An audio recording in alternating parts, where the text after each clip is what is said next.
बच्चों, कैसे हो आप सभी। स्वागत है आप सभी का आपके अपने प्यारे प्लेटफॉर्म जेके बॉस वाला पे / फिजिक्स वाला पे। मैं हूं आपकी पल्लवी मैम और आज की क्लास में हम लोग करने वाले हैं आपकी गनशॉट सीरीज के अंदर सिविक्स का स्वागत। और सिविक्स में आज हम करने वाले हैं आपके पावर शेयरिंग चैप्टर की शुरुआत, जिसके आपको मिलने वाले हैं कंप्लीट 5 नंबर। कैसे मिलेंगे मैम ये 5 नंबर? तो प्यारे बच्चों, आज की वीडियो को पूरा देखोगे तो 5 नंबर डेफिनेटली आपको मिल ही जाएंगे। कोई भी टॉपिक यहाँ पे आपका मिस नहीं होगा एंड ये चीज मैं आपको गारंटी कर रही हूँ, इंश्योर कर रही हूँ। पल्लवी मैम का जलवा, पेपर बना हलवा। लेट्स बिगिन मेरे प्यारे बच्चों। अरे तो बच्चों जल्दी से इसको शुरू करते हैं। चैप्टर का नाम है पावर शेयरिंग। आने वाले हैं यहाँ से आपके 5 नंबर। अच्छा, क्या मेरी फोटो को देख रहे हो क्या? हाँ, देख लो, कोई बात नहीं, मैं ही हूँ ये। तो बेटा 5 मार्क्स आपको आज की क्लास से मिलने वाले हैं। जल्दी से एक बार कमेंट सेक्शन में आग लगा दो बेटा, एकदम आग। पता ना वो वाली आग मत लगाना, एकदम कलेशी बुआ नहीं हो तुम। ओके, यहाँ पर बेटा एक और आपके लिए अपडेट जो आप लोगों को ऑलरेडी पता है। आपकी क्लास के नोट्स आपको कहां पर मिलेंगे? फिजिक्स वाला एप्लीकेशन पर मिलेंगे, जहां पर आपने 10th का जेके बॉस का फ्री बैच एनरोल किया हुआ है। ठीक है, तो जल्दी से एक बार वीडियो शुरू करते हैं बिना किसी फर्दर टाइम को मिस किए। ओके बच्चों, ओके, ठीक है।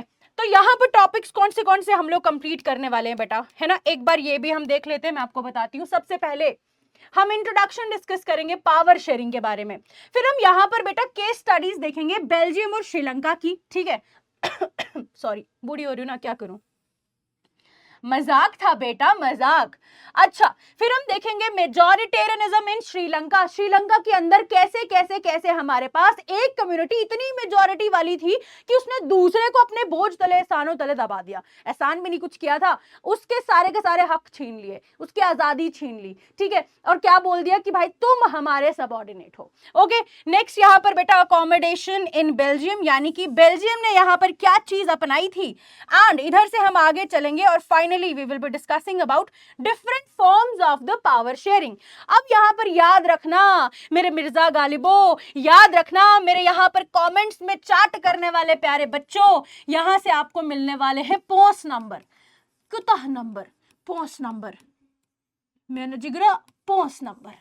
ये पोस्ट नंबर छे वरा जरूरी है ना। मतलब 5 नंबर मिलेंगे अगर, तो सोचो यार तुम्हारा रैंक किधर से किधर पहुंच जाएगा, तुम्हारा परसेंटेज कितना ऊपर चला जाएगा। ठीक है ना, तो जल्दी से यहाँ पे प्यारे बच्चों शुरू करते हैं। एंड याद रखना कि ज्यादातर जो ट्रेंड है ना पेपर का, तो एक लॉन्ग यहाँ से आता ही आता है। ठीक है, तो एकदम आराम से इन टॉपिक्स को आप लोग पढ़ो यार। पेपर में आप इतना धुआं उड़ा के आओगे ना, तो ये चीज याद रखना। ठीक है जिगरो, करो पन स्टार्ट वीडियो। ठीक है, ये गो गलत, नो ये गो असल। ओके बेटा, ठीक है, तो जल्दी से यहां पर चेक करते हैं, एक बार चेक कर इंट्रोडक्शन जल्दी से। ओके, तो बेटा बात कर रहे हैं हम पावर शेयरिंग की। आपको क्या लगता है बेटा पावर शेयरिंग क्या होता है? मत नहीं आपको पता, कोई बात नहीं, मैं आपको बताती हूँ बेटा। पावर शेयरिंग हमारे पास क्या होता है, जिसमें हम पावर्स को यानी कि ताकत को साझा करते हैं, बांटते हैं। ठीक है, एक दूसरे के दरमियान बेटा जब हम पावर्स को बांटते हैं, समझ में आया? और क्या बोला गया है कि जहां पर भी आपको ये चीज पता चलेगी कि वहां किसी भी जगह के अंदर पावर्स को शेयर किया जा रहा है, तो मान लेना मेरे बच्चे कि वहां पर डेमोक्रेसी एग्जिस्ट करती है चीज। ठीक है, यस मैम, समझ में आया। अब देखो जल्दी से यहाँ पर डिस्कस करते हैं आगे की चीजें भी, क्योंकि बेटा बहुत ही आसान चैप्टर है, बहुत ही आसान। मैंने आपको क्या बताया कि जब भी आपसे कोई पूछे कि बेटा पावर शेयरिंग क्या होता है, आप बताओ कि मैम, सर, ममा, दादा, दीदी, हमारे पास पावर शेयरिंग एक ऐसा प्रोसेस है जिससे इन विच बेटा पावर शेयरिंग क्या है? शेयरिंग वाह बेटा, पावर शेयरिंग एक ऐसा प्रोसेस है जिसके अंदर इन विच पावर्स आर बीइंग शेयर्ड, है ना। हम पावर्स को क्या करते हैं बेटा? शेयर करते हैं। बीइंग शेयर्ड बिटवीन किस के बीच में? किस के बीच में बेटा? Number 1 organs of the government, क्यों असल। Number 2 levels of the government, सबके लेवल निकलेंगे, मजाक। नंबर थर्ड बेटा, नंबर थर्ड हमारे पास कौन सा रहने वाला है? नंबर थर्ड की अगर आप यहां पर बात करोगे तो बिटवीन डिफरेंट सोशल ग्रुप्स, ये लिख दो सोशल ग्रुप्स। एंड बेटा नंबर फोर्थ आप यहां पे लिखोगे पॉलिटिकल पार्टीज, पॉलिटिकल पार्टीज। ठीक है, इन सभी के बीच में जब आपको ये दिख रहा है कि पावर्स को बांटा जा रहा है बेटा, पावर्स को साझा किया जा रहा है, इसी को शेयर बोलते हैं, है ना। हम कहते हैं शेयरिंग इज केयरिंग। जहां पे आप केयर कर रहे हो वहीं पे आप कहोगे कि ये डेमोक्रेटिक फॉर्म ऑफ गवर्नेंस है। समझ में आया? और बेटा एक और चीज याद रखना, जहां पर भी आपका पावर्स को शेयर किया जाता है ना, जहां पर भी पावर्स आपकी शेयर हो रही हैं, वहीं पर आप ये बात बोल सकते हो कि this is a democratic setup. क्या है ये बेटा? एक डेमोक्रेटिक सेटअप है। ठीक है, मतलब कि यहां पर किसको फॉलो किया जाता है बेटा? डेमोक्रेसी को फॉलो किया जाता है। और बोला जाता है कि जहां पर भी, जिस भी देश में, जिस भी कंट्री के अंदर पावर्स को शेयर किया जा रहा है ना, वहां पर डेमोक्रेसी का असली मजा जो है वो देखने को मिलता है। समझ में आया? उसी को डेमोक्रेसी हम बोलते हैं। आप बोलोगे मैम अब आगे बताओ यार, जल्दी से बताओ। तो बेटा अब यहां पर एक और चीज याद रखना कि इसी पावर शेयरिंग के मेथड को बच्चों हम क्या कहते हैं? इसी पावर शेयरिंग के मेथड को, इसी डेमोक्रेटिक सेटअप को बेटा हम क्या कहते हैं? दिस, या फिर आप ये लिख सकते हो बेटा कि it is called as federalism. जब पावर्स यहां पर बांटी जाए स्टेट सेंटर के बीच में तो बोल दिया जाएगा बेटा फेडरलिज्म। तो यहां पर भी आप क्या बोल सकते हो बेटा कि ये फेडरलिज्म है। ठीक है, आप बोलोगे मैम एग्जाम्पल बताओ, एग्जाम्पल बताओ मैम, फेडरल कंट्रीज या पावर शेयरिंग कहां पे हो रही है? सबसे बड़ी example India. Next example ma'am Canada. Next example ma'am Australia. ठीक है, याद रखना बेटा ये सारे हमारे पास ऐसे देश हैं जिनके अंदर पावर्स को बांटा जाता है, पावर्स को शेयर किया जाता है। बहुत अच्छे, जल्दी से एक बार यहां पर हम देख लेते हैं क्या चीजें यहां पे भी बताई गई हैं, ताकि कोई भी डाउट आपके दिमाग में ना बचे, है ना। तो क्या है? ये एक फंडामेंटल प्रिंसिपल है डेमोक्रेटिक गवर्नेंस का, पता चल गया मैम।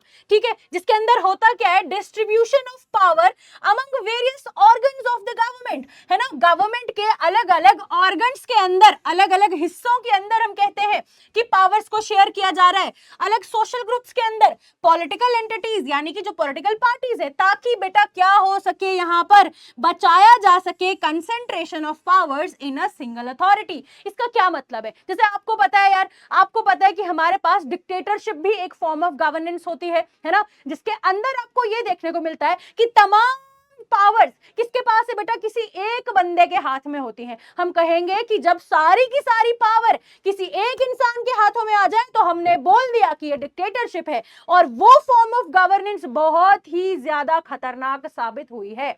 ठीक है, इतिहास गवाह है, हिस्ट्री अपने आप को रिपीट करती है। वही चीज यहां पर भी आपको देखने को मिलती है बेटा। वही बताया गया कि पावर्स को इसीलिए हम शेयर करते हैं ताकि जिस एक इंसान के हाथों में पावर आ जाए वो इन पावर का to stop misuse of powers. ठीक है, जो हमारे पास किसी एक इंसान के हाथ में जब ज्यादा पावर आ जाती है, नेचुरल सी बात है, हर बार ऐसा हुआ है। चाहे आप फ्रेंच रेवोल्यूशन की बात करो, उसके जितने भी स्टेप्स की बात करो, नेपोलियन की बात करो, आप हिटलर की बात करो, बेटा क्या समझ में आया कि जब भी पावर्स किसी एक इंसान को दे दी गई, उसने पूरा का पूरा यहां पर बेटा सब कुछ जो है इसने तबाह कर दिया। इसी चीज को बचाने के लिए बेटा हमने पावर शेयरिंग का एक कॉन्सेप्ट लाया, जिसके अंदर पावर्स को शेयर किया गया डिफरेंट लेवल्स के अंदर, ऑर्गन्स के अंदर, सोशल ग्रुप्स के अंदर एंड पॉलिटिकल पार्टीज के अंदर। ठीक है, अब यहां पर मैं कॉन्टिन्यूअसली आपको एक बात समझाने की कोशिश कर रही हूं कि different organs of the government के बीच में पावर्स को बांटा जाता है ना। आई होप यहां तक समझ में आया होगा। तो बेटा एक बार फटाफट से मैं आपको एक चीज दिखाती हूं, है ना, एक बार जल्दी जल्दी से मैं आपको एक चीज दिखाती हूं। देखो ये चीज क्या गो, ये क्या गो बेटा, ध्यान से देखना,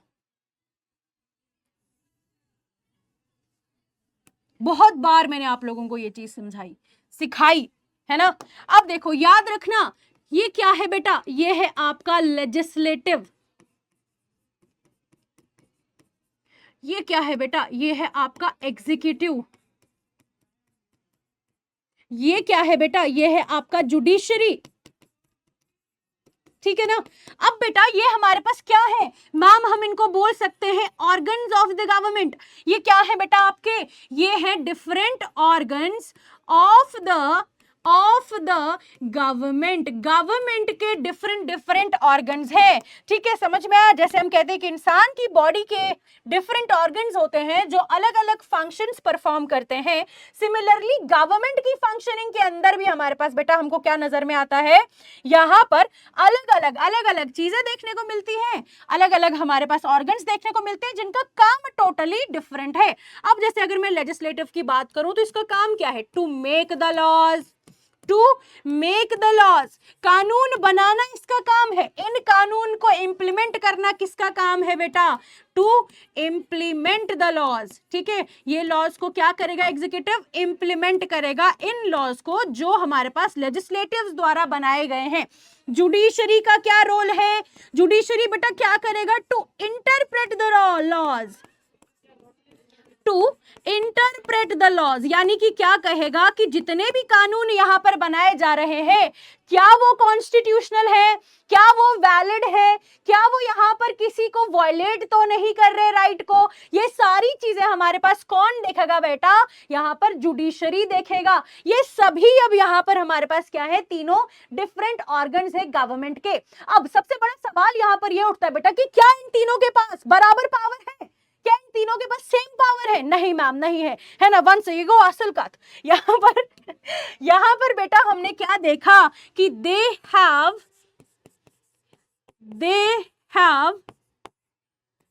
सेम पावर्स। ठीक है ना, इनके पास बेटा सेम पावर्स होती हैं, बिल्कुल बराबर पावर्स होती हैं इनके पास। ठीक है ना, और इसीलिए बेटा इसको बोला जाता है horizontal division of powers. Horizontal division of powers, जिसके अंदर पावर्स एकदम से बराबर होती है। ठीक है ना, वन से बेटा याद हो गया आपको, ठीक है मैम याद हो गया। अब आगे चलते हैं बेटा, नेक्स्ट हमने क्या देखा, नेक्स्ट अब हम यहां पर डिस्कस करेंगे बेटा कौन सी, different levels of the government. Different बेटा levels of the government. Government के डिफरेंट डिफरेंट लेवल्स कौन से हैं मेरे प्यारे बच्चों, है ना, उसके बारे में बात कर लेते हैं। तो बेटा सबसे ऊपर जब आप यहां पर डिस्कस करने लगोगे तो सबसे ऊपर आपके पास आएगी कौन सी गवर्नमेंट, यूनियन गवर्नमेंट। कौन सी बेटा, यूनियन गवर्नमेंट। बताओ जल्दी से यार कमेंट्स में, इसको दूसरे नाम से क्या जानते हैं?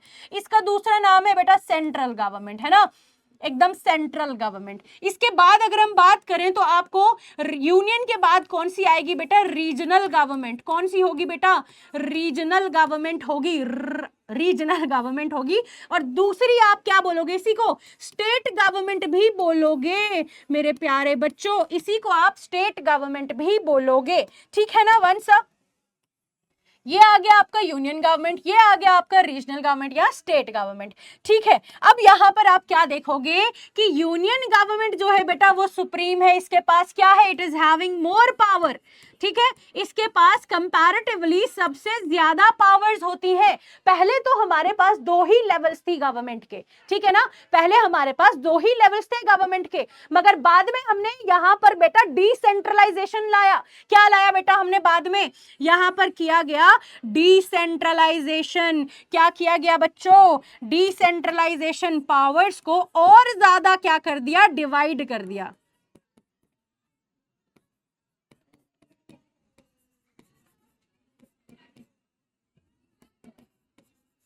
डिसेंट्रलाइजेशन आया और अमेंडमेंट कौन सी थी बेटा, 73rd एंड 74th अमेंडमेंट के द्वारा यहां पर क्या किया गया, यहां पर बेटा आपकी पावर्स को और ज्यादा डिसेंट्रलाइज किया गया। एंड सामने आती है आपके पास लोकल गवर्नमेंट। कौन सी बेटा, लोकल गवर्नमेंट। अब पहले जब हमने देखा अमेंडमेंट्स नहीं आई थी, ये कुछ भी नहीं हुआ था, तो इस लोकल गवर्नमेंट के पास ना पावर्स नहीं थी। बट हमने देखा कि आफ्टर आफ्टर 1992 ये जो भी हमारे पास लोकल गवर्नमेंट थी इनको एम्पावर किया गया कॉन्स्टिट्यूशन के द्वारा एंड इसको अलग से सारी सेपरेट पावर्स, ऑटोनॉमी, फंड्स, ये सब चीजें अब इसको दे दी गई थी। ठीक है, तो ये हमारे पास डिफरेंट लेवल्स हैं गवर्नमेंट के, जिसमें सबसे ऊपर हमारे पास क्या है बेटा, यूनियन, फिर आती है आपकी रीजनल, फिर आती है आपकी लोकल गवर्नमेंट। अब इसको किस नाम से जाना जाता है मेरे बच्चों? This is also called as vertical division of power। समझ गए होगे आप?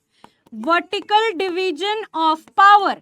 ठीक है, ये आपको सारी चीजें बहुत अच्छे से समझ में आ जानी चाहिए, बहुत ज्यादा इंपॉर्टेंट है और आसान भी बहुत ज्यादा है यार। ठीक है, अब यहाँ पर एक बार वापस चलते हैं टेक्स्ट के अंदर और आपको मैं यहाँ पर ये दिखाने की कोशिश करती हूँ कि बेटा एक्चुअल में यहाँ पर और टेक्स्ट में क्या क्या चीजें बताई गई हैं। ठीक, अब ये क्या कह रहा है कि ये जो अप्रोच है ये बहुत ज्यादा क्रूशियल है ताकि हम क्या कर सके, अपनी कंट्री, अपने देश के अंदर स्टेबिलिटी को बनाए रख सके।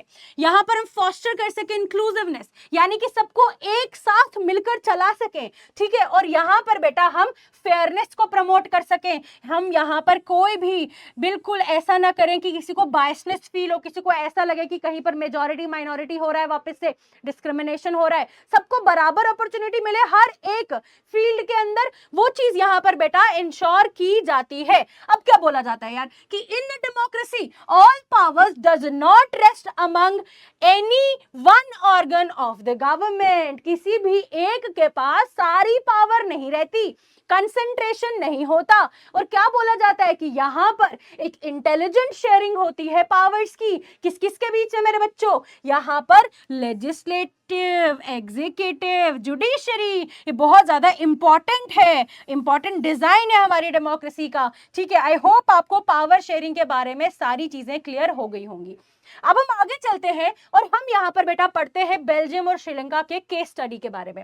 सबसे पहले बात होगी हमारी बेल्जियम की। ठीक है बेटा, सबसे पहले हम बात करेंगे यहाँ पर बेल्जियम की। और बेल्जियम क्या है, हमारे पास एक काफी छोटी सी यूरोपियन कंट्री है। It is a very small European country. और अगर हम साइज की बात करें तो हमारी हरियाणा की स्टेट से भी बेटा काफी छोटी है, स्मॉलर है। ठीक है, बॉर्डर्स की बात करोगे तो इसका बॉर्डर किस किस के साथ लगता है बेटा? फ्रांस के साथ, नीदरलैंड्स के साथ, जर्मनी के साथ एंड लग्जमबर्ग के साथ।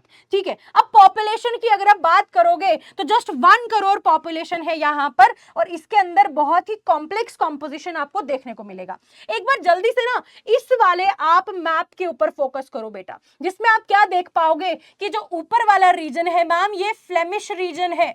कौन सा रीजन है बच्चों? फ्लेमिश रीजन है, जहां पर 59% डच स्पीकिंग लोग रहते हैं। ठीक है ना, डच स्पीकिंग लोग रहते हैं। जो नीचे रेड वाला है ये हमारे पास वेलोनिया है, ये हमारे पास वेलोनिया है और ये हमारे पास है बेल्जियम। क्या है ये बेटा? बेल्जियम है। और वेलोनिया के अंदर अगर आप देखोगे बेटा तो आपको यहां पर 40% कौन दिखेंगे? फ्रेंच स्पीकिंग पीपल देखने को मिलेंगे। और रेस्ट जो 1% है बेटा वो क्या बोलता है कमेंट्स में बताओ? वेरी गुड, गर्मन, नहीं जर्मन। ठीक है बेटा, तो यहां पर हमने क्या देखा? फ्लेमिश रीजन के अंदर 29% बेल्जियम के जो लोग हैं वो क्या बोलते हैं? डच बोलते हैं। वेलोनिया जो रीजन है हमारे पास, सदर्न रीजन है, वहां पर 40% लोग क्या है बेटा? फ्रेंच बोलते हैं। ये जो ऑरेंज सा हिस्सा दिख रहा है ना आपको, ये सबसे खास हिस्सा है क्योंकि इसका नाम है ब्रूसेल्स। ये क्या है? हमारे पास बेल्जियम की कैपिटल है। ठीक है बेटा, इसका नाम है बेटा आपके पास ब्रूसेल्स। अब अगर आप ब्रूसेल्स की बात करोगे ना तो यहाँ पे कहानी एकदम अलग है। इधर लिखती हूं मैं आपके ब्रूसेल्स के बारे में बेटा। ठीक है, एकदम उल्टा पुल्टा है। यहाँ पर क्या बताया गया है? ब्रूसेल्स में बताया गया कि दोनों ही, एक तो आपके फ्रेंच स्पीकिंग भी यहाँ पर आपको देखने को मिलेंगे और डच स्पीकिंग भी देखने को मिलेंगे। बहुत खूब। फिर यहाँ पे दिक्कत वाली क्या बात है मैम? जो पूरी की पूरी कंट्री के अंदर लोग मेजॉरिटी में थे डच, वो यहाँ पर बेटा माइनॉरिटी में है, लगभग 20%। और जो यहाँ पर बेटा आपको देखने को मिलेंगे माइनॉरिटी में थे फ्रेंच, वो यहां पर कैपिटल के अंदर 80% है, मेजॉरिटी में है।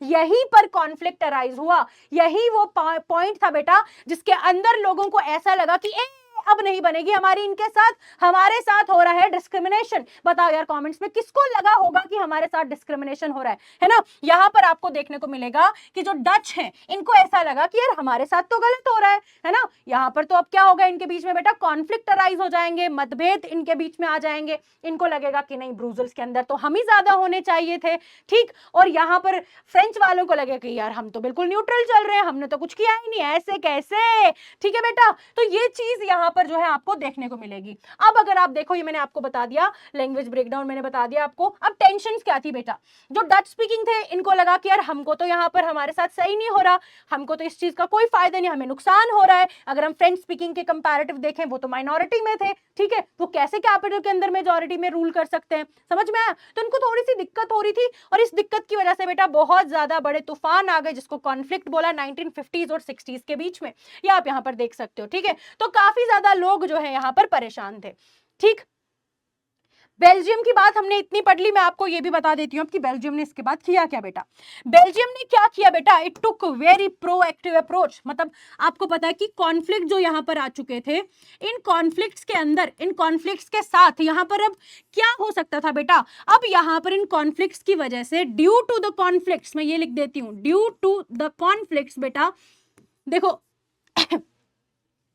सॉरी, जो हमारे पास यहाँ पर कॉन्फ्लिक्ट्स हो रहे थे, अब उसकी वजह से हो क्या सकता था। आपको पता है कि जो ऊपर वाला रीजन था हमारे पास डच स्पीकिंग, और जो नीचे वाला रीजन था एकदम साफ था, ऊपर और नीचे, वो डिवाइड हो सकते थे, वहां पर पार्टीशन बेटा आ सकता था, ठीक है। तो यहां पर क्या बोला, due to the partition, due to the conflicts, यहां पर due to the conflicts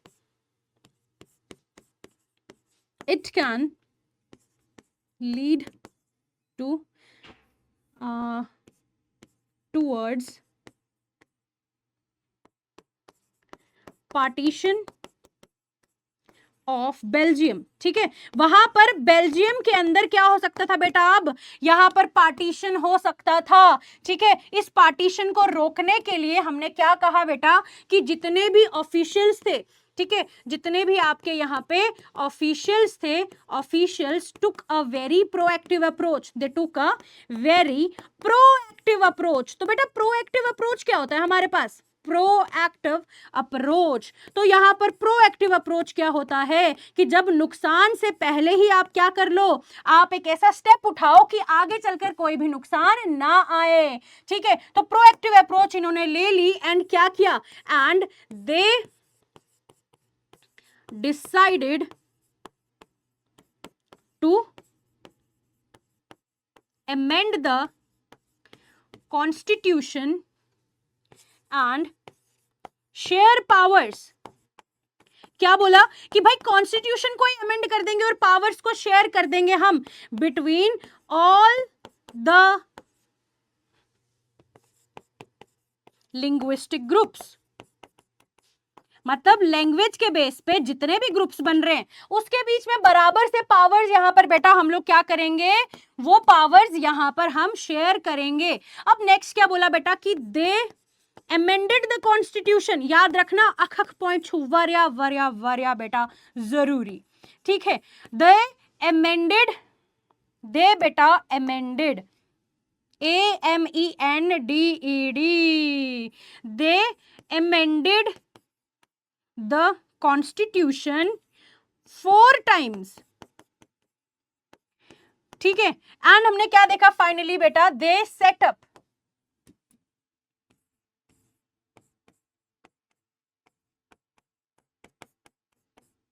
community government,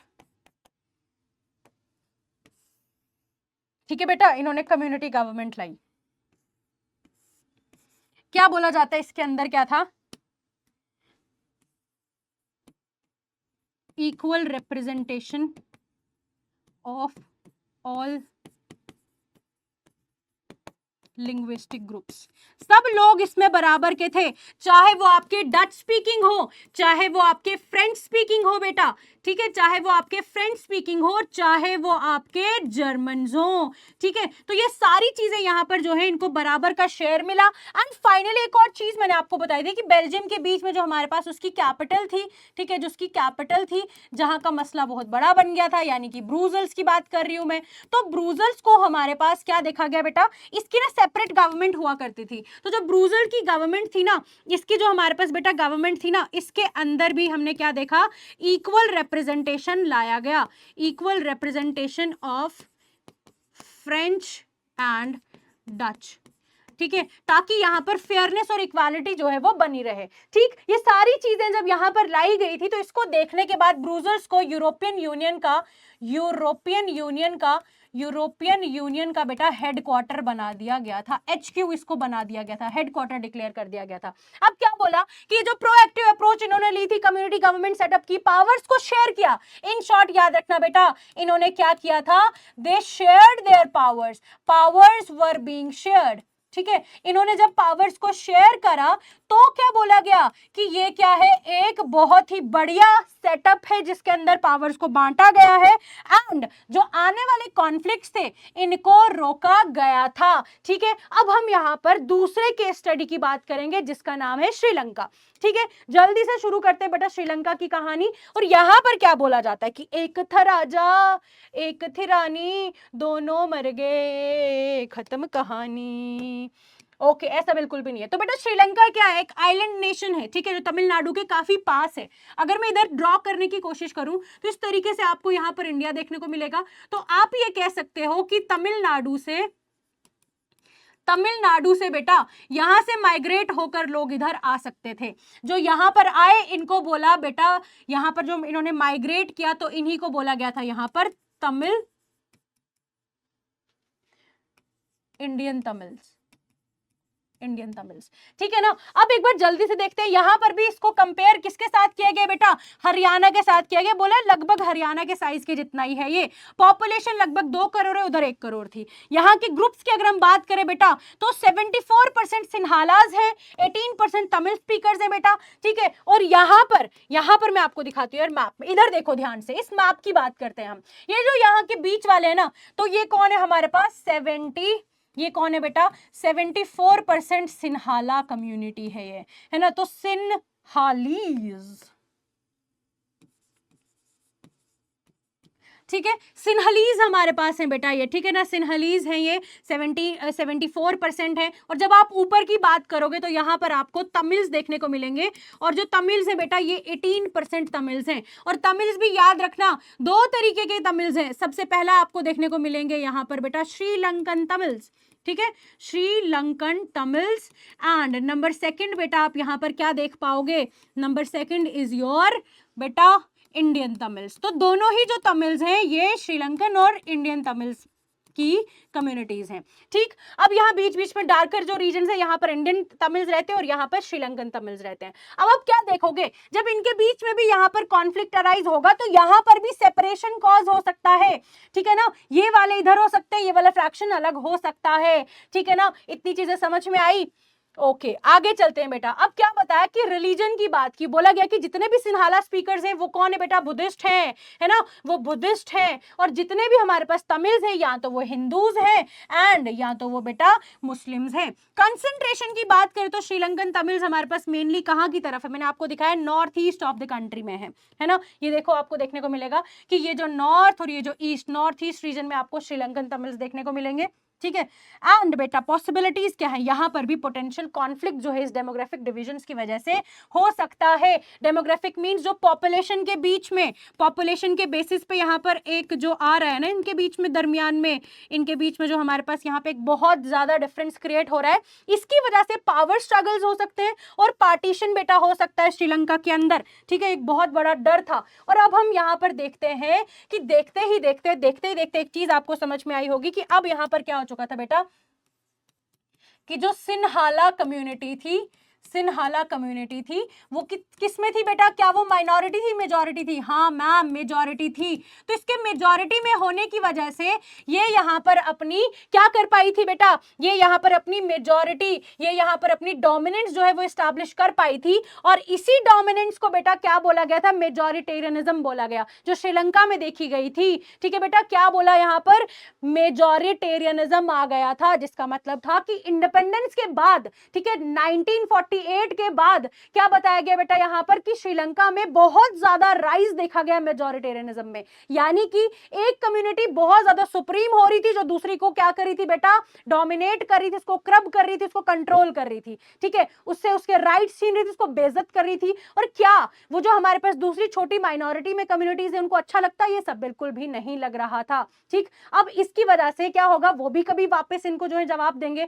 इसी चक्कर में यहां पर बताया गया बेटा, इसी को बोला गया कि इनके बीच में जो कॉन्फ्लिक्ट आया इसकी वजह से एक बहुत बड़ी वॉर हुई, बहुत बड़ी जंग यहां पर देखी गई। ठीक है बेटा, अब उस जंग में जाने से पहले हम लोग यहां पर क्या देख लेते हैं कि मेजॉरिटेरियनिज्म जब आया था तो सीरीज ऑफ मेजर्स लिए गए थे, यानी कि स्टेप्स में यहां पर चीजों को एस्टैब्लिश किया गया था। अपनी डोमिनेंस जो है वो बेटा अलग अलग डिफरेंट स्टेप्स में इन्होंने लाई थी। अब जल्दी से देखते हैं कि अपनी सुप्रीमेसी को बनाने के लिए इन्होंने यहां पर कौन से स्टेप्स लाए थे।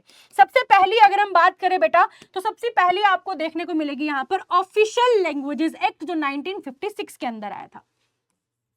Number first, official languages act. क्या बोला गया कि जो सिन्हाला यानी कि जो डोमिनेंट कम्युनिटी थी उन्हीं की लैंग्वेज को क्या बोल दिया, यही हमारे पास ऑफिशियल लैंग्वेज है। और जो दूसरी लैंग्वेज थी तमिल, इसको बोल दिया छे, अपनी लैंग्वेज को बोला वाओ, दूसरे की लैंग्वेज को बोला छे। ठीक है, इस तरीके से हो रहा था, तो दूसरों को बुरा फील हो रहा था।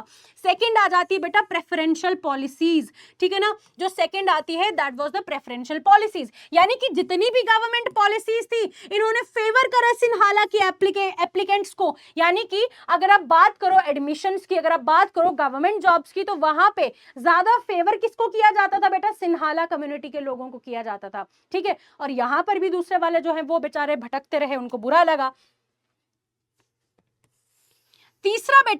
तीसरा इंपॉर्टेंट पॉइंट वो क्या था बेटा, वो था आपके पास रिलीजियस फेवरेटिज्म, यानी कि जो हमारी डोमिनेंट कम्युनिटी थी, यानी कि जो सिन्हालास थी, है ना, जो सिन्हाला कम्युनिटी थी, ये हमारे पास किसको फॉलो करते थे, ये बुद्धिज्म को मानते थे, बुद्धिज्म में मानने वाले लोग थे। तो इसी बुद्धिज्म को यहाँ पर बेटा क्या बना दिया, यहाँ पर इसी को ज्यादा सुप्रीम बना दिया गया, इसी को प्रमोट किया गया कॉन्स्टिट्यूशन के जरिए भी। ठीक है, इसी को प्रोटेक्शन भी दी गई और तमिल कम्युनिटी के लोगों को यहाँ पर एलियनेट कर दिया, अलग कर दिया। ठीक है ना, समझ में आया।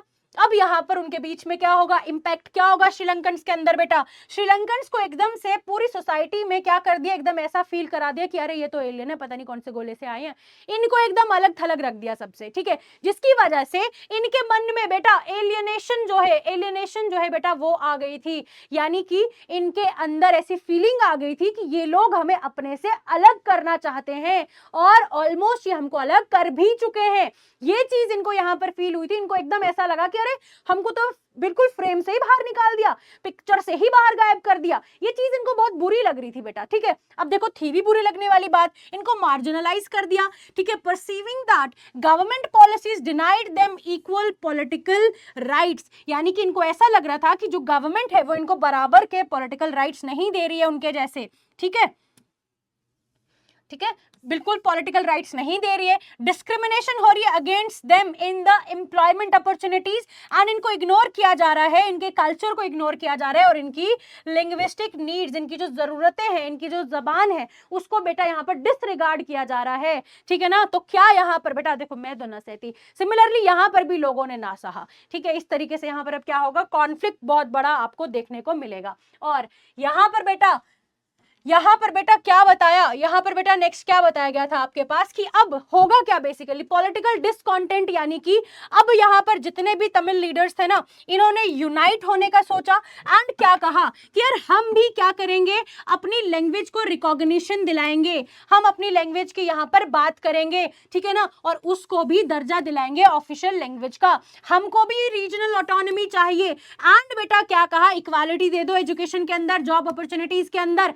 एंड यहां पर इनकी जितनी भी डिमांड्स थी इनको एकदम से मना कर दिया गया। इसकी वजह से हमारे पास एक फ्रंट जो है सामने आएगा, LTTE। अब ये आपका काम है बेटा, आपको काम है ये ठीक है ना, मत ना पढ़ा होगा आपने इसको अच्छे से, अगर पढ़ा होगा तो कमेंट्स में जरूर बताना, तुमको कसम है, ठीक है। कमेंट्स में बेटा जल्दी से एलटीटी के बारे में बता देना, ठीक है, वीडियो के बाद में बताना एलटीटी क्या था, इसको लीड किसने किया था, आखिर में क्या हुआ था, ठीक है। हमने क्या देखा बेटा, अब ये जो जितने भी यहाँ पर आर्ग्यूमेंट्स हुए, कॉन्फ्लिक्ट हुए, हीटेड डिबेट्स हुई, इसके बाद यहाँ पर एक सेपरेटिस्ट मूवमेंट जो है वो सामने आया, है ना। एक बहुत बड़े लेवल पर आपको देखने को मिलेगा कि escalation and the civil war, यानी कि ये मैटर अब क्या हो गया बेटा, हीटअप हो गया और ज्यादा हायर लेवल पे इसकी बातचीत जो है वो होना चालू हो गई। और हमने क्या देखा, इसी को बोला राइज ऑफ सेपरेटिस्ट मूवमेंट, यानी कि 1980s के टाइम पीरियड में जो भी यहाँ पे पॉलिटिकल ऑर्गेनाइजेशंस थी वो क्या चाहती थी, वो इंडिपेंडेंट होना चाहती थी।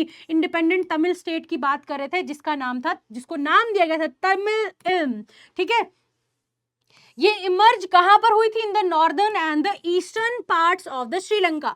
क्यों, क्योंकि नॉर्दर्न और वहां ईस्टर्न पार्ट में ही आपको देखने को मिलेगा कि आपके तमिल जो है उधर ही रह रहे थे, ज्यादातर उनकी जो पॉपुलेशन थी उसी रीजन में पाई जाती थी। अब यहाँ पर कॉन्फ्लिक्ट होता है, सिविल कॉन्फ्लिक्ट, दोनों कम्युनिटीज के बीच में बहुत बड़ी वॉर बेटा हो जाती है, मैटर मामला एकदम गड़बड़ हो जाता है। एंड ये कॉन्फ्लिक्ट इतना बड़ा हो जाता है, इतने ज्यादा टाइम पीरियड तक चलता है, और फाइनली आपको देखने को मिलेगा कि ये खत्म होता है 2009 में with the death of the LTTE leader, जिसका नाम था प्रभाकरन, ठीक है बेटा। अब यहां पर बोला गया कि 2009 में जो है ये खत्म हुआ था, और इसका नाम क्या था, ये जो हमारे पास कॉन्फ्लिक्ट था इसका नाम था सिविल वॉर। याद रखना बेटा, the name of this war was, the name of this conflict was civil war. Very good मेरे प्यारे बच्चों, ठीक है। अब इस सिविल वॉर से हुआ क्या बेटा, बताओ, सिविल वॉर से हुआ क्या, मसला हुआ खराब, एकदम मसला हुआ एकदम खराब। हुआ क्या बेटा, यहां पर ह्यूमंस और सोशल लाइफ के ऊपर बहुत बड़ा असर पड़ा, ठीक है, इंसानों की जिंदगियों पे बहुत ज्यादा असर पड़ा। जब जंग हुई दो बड़ी कम्युनिटीज के बीच में, तो इस वॉर के बीच में हमारे पास बहुत ज्यादा लोगों ने अपनी जानें गंवाई, ठीक है। एंड बेटा बहुत सारे लोगों को अपनी फैमिलीज को लेकर अपने अपने घर छोड़ के दूसरी जगह मूव करना पड़ा, डिस्प्लेस होना पड़ा। आपको दिख रही होगी कितनी ज्यादा डिस्ट्रक्शन यहाँ पर देखने को मिल रही है, लोग बहुत ज्यादा परेशान थे।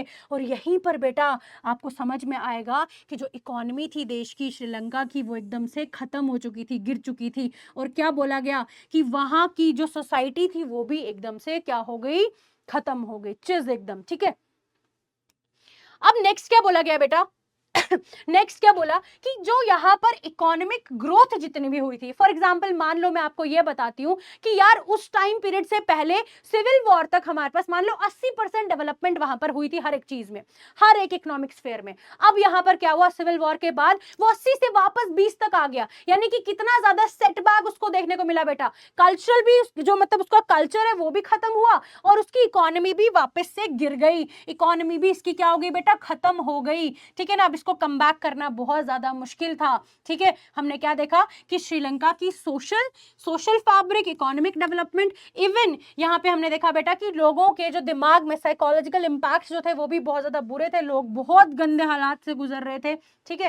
एंड ओवरऑल हमने देखा कि हेल्थ, एजुकेशन और ओवरऑल वेलबींग जो है यहाँ पर बहुत ज्यादा नीचे आ चुकी थी, ठीक है, हालात बहुत ज्यादा खराब, बुरे हो चुके थे। आगे चलते हैं बेटा, तो यहां पर आपको देखने को मिलेगा end of the civil war. 2009 में जैसे मैंने आपको बताया सिविल वॉर खत्म होती है, ठीक है। और यहां पर हमने क्या देखा, अब वॉर तो खत्म हुई, मगर यहाँ पर पूरी सोसाइटी के अंदर जो भी चीजें हुई, इसकी वजह से जो लोग थे वो बहुत डिस्टर्ब रहे। देखो ना, मतलब लोगों को अब यहाँ से ओवरकम करने में कितना ज्यादा टाइम लगेगा यार, लोग एकदम सड़कों पे आ चुके थे, अब खाने पीने को कुछ नहीं था, काम करने के लिए कुछ नहीं था, तो इस इकोनॉमी को वापस से पुश करने में अब बहुत ज्यादा टाइम लगने वाला था, ठीक है। तो ये सारी चीजें एक जो हमने यहाँ पर देखी। अब देखो बेल्जियम की बात बता रहा है, बेल्जियम के बारे में क्या बताया मैम, हमने तो ऑलरेडी पढ़ लिया ना, आपने पढ़ा दिया हमें, वेरी गुड। अभी बेल्जियम की स्टोरी की बात आपको बता रहे हैं कि यार वहां पे ना डाइवर्सिटी थी, जो आपको पता है कि डच थे, फ्रेंच थे और वहां पे जर्मन्स थे। तो इनको रिकॉग्नाइज करने के बाद जो बेल्जियम के लीडर्स थे उन्होंने प्रोएक्टिव अप्रोच ली थी, एंड यहाँ पर बेटा जितने भी रीजनल डिफरेंस थे इनको एक्नॉलेज करके कल्चरल डाइवर्सिटीज के बारे में समझा इन्होंने, ठीक है। एंड बेटा पीसफुल कोएग्जिस्टेंस की बात करी कि हम लोग क्या रहेंगे, मिलजुल कर एक साथ रहेंगे, ठीक है। पीसफुल कोएग्जिस्टेंस की बात करी बेटा, अपने कॉन्स्टिट्यूशन को अमेंड करा 4 टाइम, 1970 से लेकर 1993 के बीच में इतनी बार 4 बार जो है इसको चेंज करा कॉन्स्टिट्यूशन को, एक और यूनिक और इनोवेटिव अरेंजमेंट लाया। एंड यहीं पर हमने देखा बेटा कि एक चीज सामने आई थी जिसका नाम था कम्युनिटी गवर्नमेंट। ये सेटअप मैं आपको ऑलरेडी बता चुकी हूँ।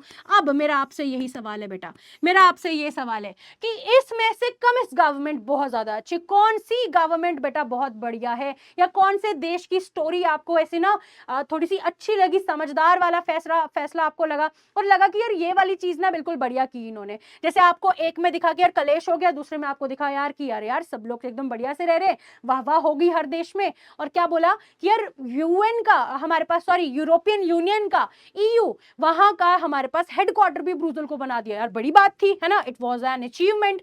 अब देखो इसी बेल्जियन मॉडल के हम यहाँ पर क्या देखेंगे बेटा, यहाँ पर कुछ जो है की एलिमेंट्स जो है वो यहाँ पर इस मॉडल के डिस्कस करेंगे। सबसे पहला क्या है, इक्वल रिप्रेजेंटेशन की बात बता रहे हैं ये, जो मैंने आपको ऑलरेडी बता दी है। अब ये आपको बिल्कुल आसान लगेगा।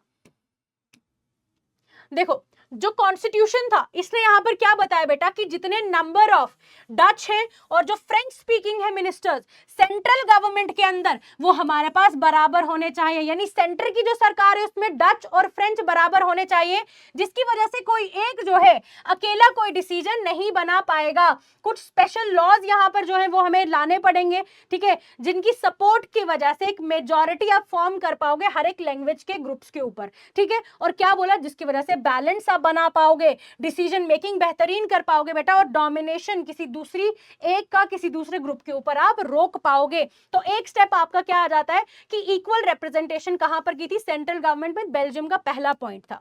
दूसरी सबसे अच्छी बात थी बेटा, इसने पावर्स को डिसेंट्रलाइज कर दिया था, है ना। क्या कर दिया था बेटा, पावर्स को डिसेंट्रलाइज कर दिया था और स्टेट गवर्नमेंट को ऑटोनॉमी दे दी थी, थोड़ी सी छूट, फ्रीडम दे दी थी। तो देखो मेनी पावर्स सेंट्रल गवर्नमेंट की वर डिवॉल्व्ड। देखो एक होता है इवॉल्व होना, बनना, एक होता है डिवॉल्व करना, दे देना, ठीक है। तो इसने क्या कर दिया, अपनी सेंटर से पावर्स को डिवॉल्व करके पावर्स किसको दे दी बेटा, स्टेट गवर्नमेंट को दे दी, ठीक है, of the two main region, यानी कि फ्लैंडर्स एंड वेलोनिया, ठीक है, फ्लेमिश रीजन और वेलोनियन रीजन दोनों में इसने यहां पर क्या कर दी बेटा, पावर्स दे दी थी। अब विच आर नॉट सबऑर्डिनेट, बिल्कुल भी यहां पर सेंट्रल गवर्नमेंट इनको कंट्रोल नहीं कर रही, ये बिल्कुल उसके गुलाम नहीं है, इनके पास अपनी ऑटोनॉमी थी। इस डिसेंट्रलाइजेशन की वजह से यहां पर इन रीजन्स को थोड़ी सी फ्रीडम जो है वो मिल गई थी। तो हमने दूसरा पॉइंट बेटा बहुत अच्छा देखा, डिसेंट्रलाइजेशन, जिसमें पावर्स को बांटा गया था। अब बात करते हैं ब्रुसेल्स की, है ना, इसके ऊपर मसला बन गया था बहुत बड़ा।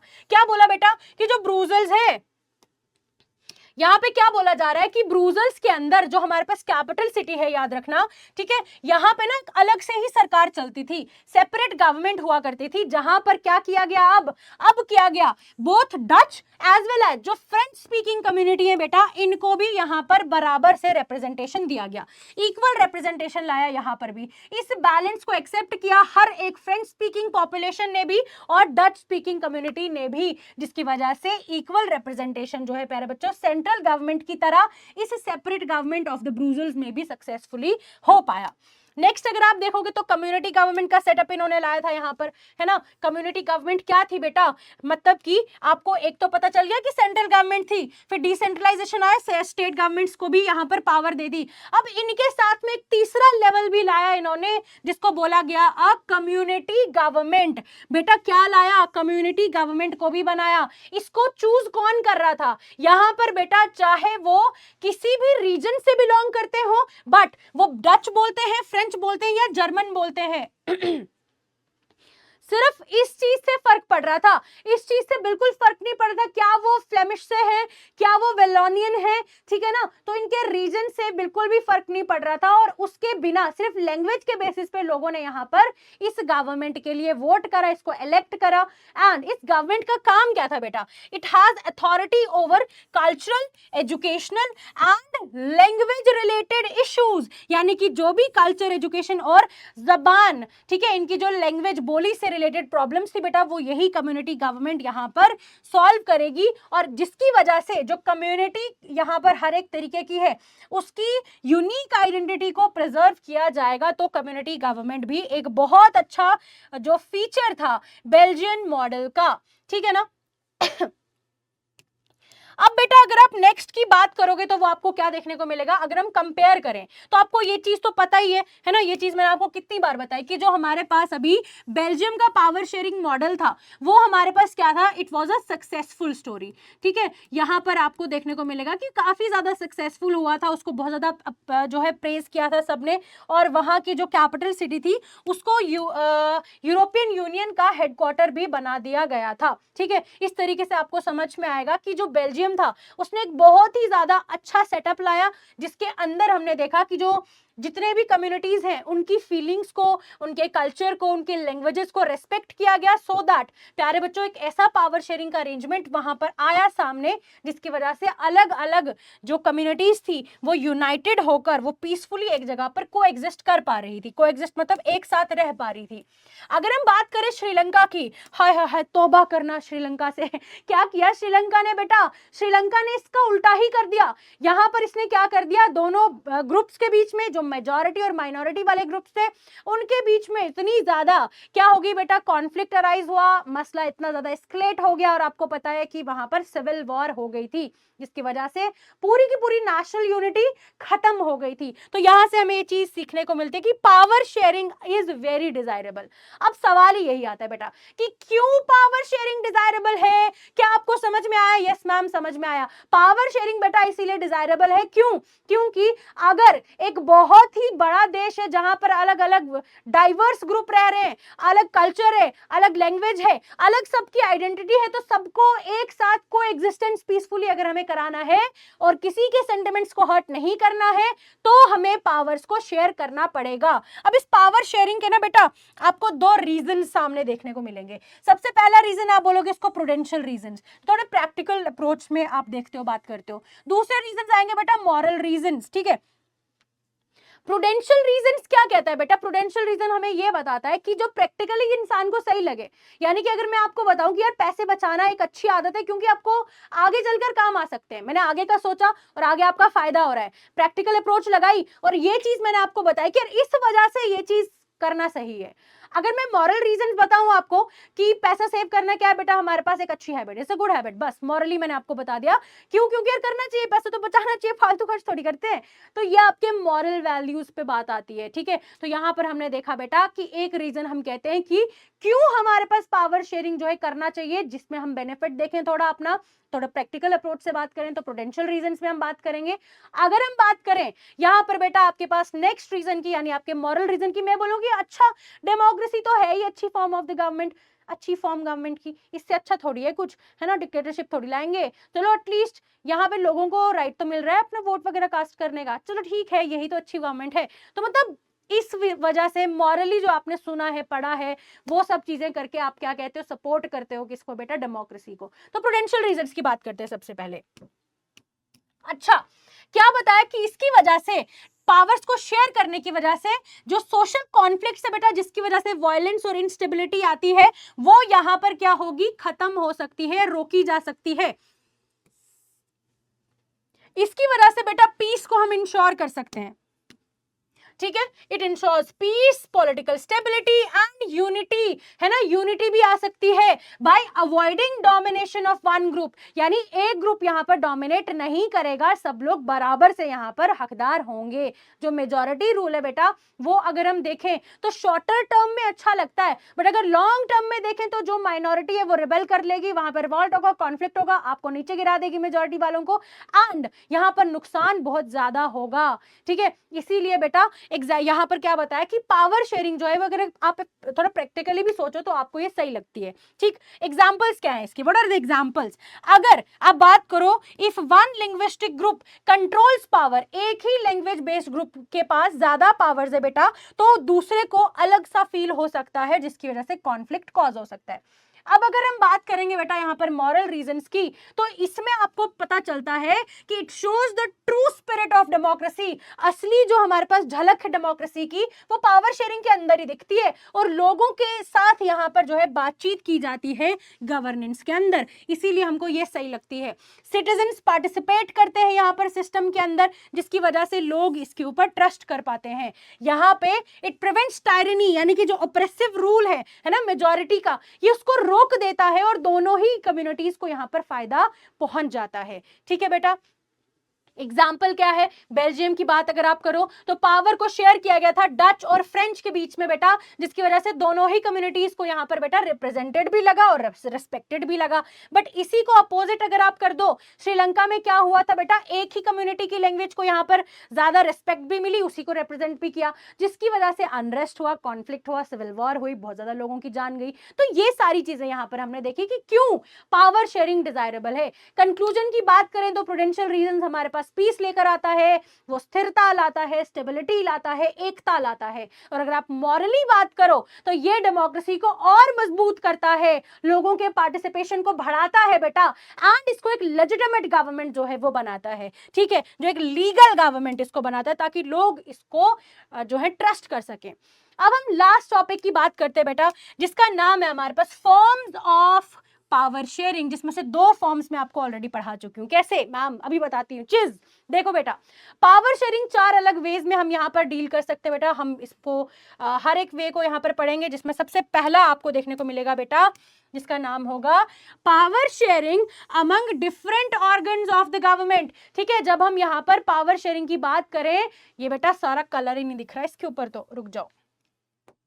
क्या बोला बेटा, यहां पर बोला गया कि power sharing among different organs of the government. अब कौन से ऑर्गन्स है मैम? ऑर्गन्स है हमारे पास लेजिस्लेटिव, एग्जीक्यूटिव एंड जुडिशरी। हर एक ऑर्गन प्यारे बच्चों चेक करता है दूसरे को, ताकि यहां पर बैलेंस ऑफ पावर हो सके। एग्जाम्पल क्या है? पार्लियामेंट ये लॉज बनाता है, एग्जीक्यूटिव इसको इंप्लीमेंट करते हैं, जुडिशरी इसको इंटरप्रेट करता है। तो पहली form of the power sharing में आपको ऑलरेडी पढ़ा चुकी हूं वंस। ये छुआ क्लियर, यही वो हमारे पास पावर शेयरिंग की फॉर्म है। तो सबसे पहला हमने क्या देखा बेटा कि ऑर्गन्स ऑफ द गवर्नमेंट, दूसरा क्या है देखा बेटा हमने, लेवल्स ऑफ द गवर्नमेंट। ठीक है ना, तो इनके बीच में यहां पर हम क्या बोल सकते हैं, these are the forms of the power sharing.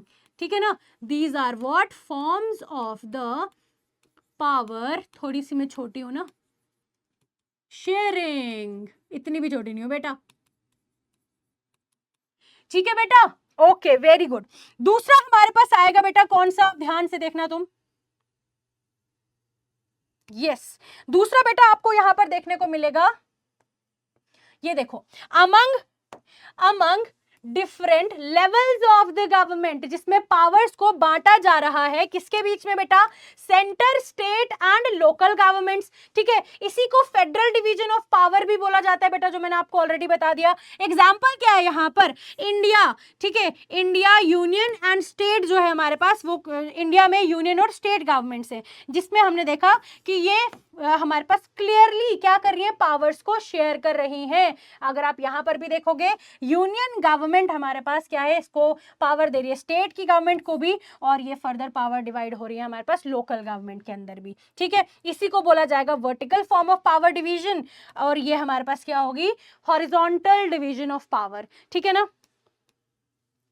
तीसरा बेटा हमारे पास आएगा अमंग डिफरेंट सोशल ग्रुप्स, यानी कि चाहे जितने भी अलग अलग ग्रुप्स हैं, उन सभी को रिप्रेजेंटेड हमने फील कराना है, उन सभी को एकदम अलग थलग नहीं रखना है। अगर कोई हमारे पास अलग अलग कम्युनिटीज हैं जो डिफरेंट उनका कल्चर है, डिफरेंट उनका पूरा बेस है, ठीक है, बिल्कुल अलग लैंग्वेज है उनकी, तो उन सब के बीच में भी पावर्स को शेयर किया जाना चाहिए। चाहे यही तो वो ग्रुप्स होते हैं जो वीकर सेक्शन में आते हैं आपके।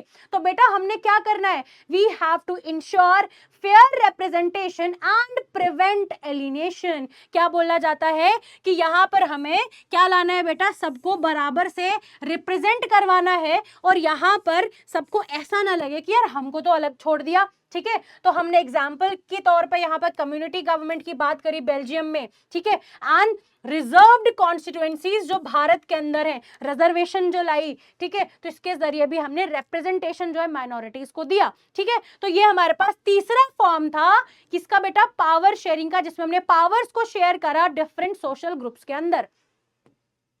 अब फोर्थ हमारे पास power sharing among different political parties, pressure groups and the movements, है ना। मतलब कि हम क्या देखेंगे बेटा, पावर्स को बांटा जा रहा है, गवर्नमेंट की पावर्स को बांटा जा रहा है अलग अलग पॉलिटिकल पार्टीज के अंदर। Power shared among different parties and groups through elections and coalitions. ये किसकी बात कर रहा है कि मान लो हमारे पास ए बी सी डी, इन सभी ने यहाँ पर बेटा इलेक्शन में क्या किया, पार्टिसिपेट करा। ठीक है, यहाँ पर क्या होते हैं बेटा, इन सभी के बीच में इलेक्शंस होते हैं। ये सभी अलग अलग पॉलिटिकल पार्टीज हैं। ठीक है, अब इलेक्शन होते हैं। अब यहाँ पर अगर इफ नो वन, अगर तो कोई एक यहाँ पे मेजॉरिटी ले लेता है तो वो अपनी गवर्नमेंट बनाएगा, मगर if no one gains the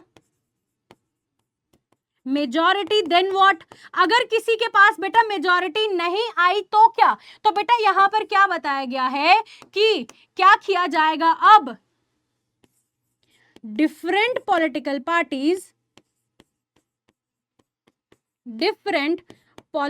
parties come together,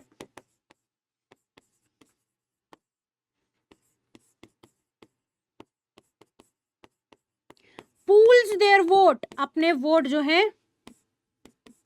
मिला लेते हैं, and share powers among them. ठीक है, इस सिस्टम को, इस सेटअप को बेटा क्या बोला जाएगा, this setup is called as coalition government। ठीक है, कोलिएशन सरकार होगी, गठबंधन इसको बोला जाता है, जहां पे अलग अलग ग्रुप्स हमारे पास, अलग अलग पॉलिटिकल हमारे पास पार्टीज क्या करेंगी, सामने मिलकर क्या करेंगी बेटा, पावर्स को शेयर करेंगी अपने बीच में, एंड यहाँ पर रूल जो है वो करेंगी। इसकी वजह से कंपटीशन जो है बना रहता है एंड पावर कंसेंट्रेशन को रोका जा सकता है। ठीक है, और जितने भी प्रेशर ग्रुप्स है बेटा, गवर्नमेंट के अंदर जब भी कोई डिसीजन लिया जाता है, उनका एक बहुत ही अच्छा इन्फ्लुएंस जो है उसके ऊपर हमेशा रहता है। यहाँ पर भी बात की गई है कि जो गवर्नमेंट है, इसकी डिसीजन मेकिंग के अंदर जितने भी पॉलिटिकल पार्टीज एंड अलायंस हैं, जितने भी प्रेशर ग्रुप्स हैं बेटा, ठीक है, और चाहे जितने भी हमारे पास कोएलिशंस वगैरह, इन सभी का एक इंपॉर्टेंट से रहता है, इन सभी की बात को काफी अहमियत दी जाती है। तो बेटा क्या लगता है आपको, अभी कुछ और भी पढ़ना है क्या इसमें? नहीं बेटा, ये चैप्टर यहाँ पर कंप्लीट हो चुका है। अब बेटा आपका होमवर्क क्या रहेगा, याद रखना, होमवर्क तो एक मैंने आपको क्या दिया है, LTTE के बारे में पता करना। क्वेश्चन नंबर 2 क्या है मेरे बच्चों, क्वेश्चन नंबर 2 इसमें से मैं आपको पूछना चाहती हूँ, different forms of power sharing. याद रखना, ये छुवारिया इंपॉर्टेंट। ठीक है, different forms of power sharing. ठीक है, एंड बेटा क्वेश्चन नंबर 3 यहाँ पर जो है आपके पास रहेगा, जिसके अंदर हम बात करेंगे कि बेटा श्रीलंका की कैपिटल क्या है। श्रीलंका, हमने बेल्जियम की तो बात करी, तो कैपिटल क्या है श्रीलंका की, कैपिटल क्या है बेटा श्रीलंका की। तो ये तीनों हमारे पास क्वेश्चंस को आप लोग अटेम्प्ट करेंगे। आंसर्स इसके कहाँ पे लिखेंगे बेटा, वीडियो के कमेंट सेक्शन के अंदर लिखेंगे, लाइव चैट में नहीं, बाद में इसको लिखेंगे, मैं जरूर से इसको देखूंगी, लाइक करूंगी। एंड दिस वाज ऑल, फटाफट से रिवाइज कीजिए। इन QR कोड्स को स्कैन करके बेटा आप हमारे official WhatsApp group and Telegram groups को ज्वाइन कर सकते हैं, जहां पर आपको रेगुलर अपडेट्स मिलेंगी। This was all from my side, thank you so much प्यारे बच्चों, बहुत ज्यादा मजा आया आप सभी के साथ, and bye bye, take care, best of luck, I love you all.